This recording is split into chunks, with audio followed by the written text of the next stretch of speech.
Hello, I'm Amina, and I'm an AR UK funded research fellow investigating new drug treatments at the University of Edinburgh Centre for Genomic and Experimental Medicine. I'm wowed by the news that lecanemab can clear the accumulation of amyloid that we see in the brain of people with Alzheimer's disease. It's in contrast to current therapies which reduce symptoms, however don't actually change disease itself. But I'm here today to talk you through the 4 key reasons why I as a researcher don't think I can down tools just yet. 1. Lecanemab is an immunotherapy. It's not been confirmed safe in all people. For example, it's not been tested in those with autoimmune conditions. 2. In clinical trials between 1 in 4 and 1 in 10 of those who took lecanemab had complications. Some were minor, but some were more serious, like brain swelling, and those complications were more likely in those carrying the ApoE4 risk gene for Alzheimer's disease, which is a bit of a paradox because they're the ones likely to be receiving treatment anyway. 3. Improvements to memory were small.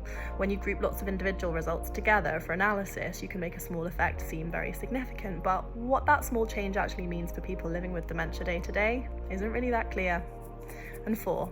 Lecanemab may delay late-stage disease in those who are early stage, but it's not going to restore those living with advanced dementia back to their original selves. So, to me, lecanemab is not a total game changer, despite it being a remarkable breakthrough.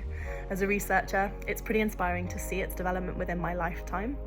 And the reason that developments like this are possible is through the generous contribution from donors, investigators, funders, and also those volunteers and those carers that take part in the research and the trials that bring us to this point. So I'd like to take a moment to thank all of those people who have contributed to the research that have brought lecanemab close to clinical approval. It's changing the landscape of dementia treatments, which is really important in our aging society.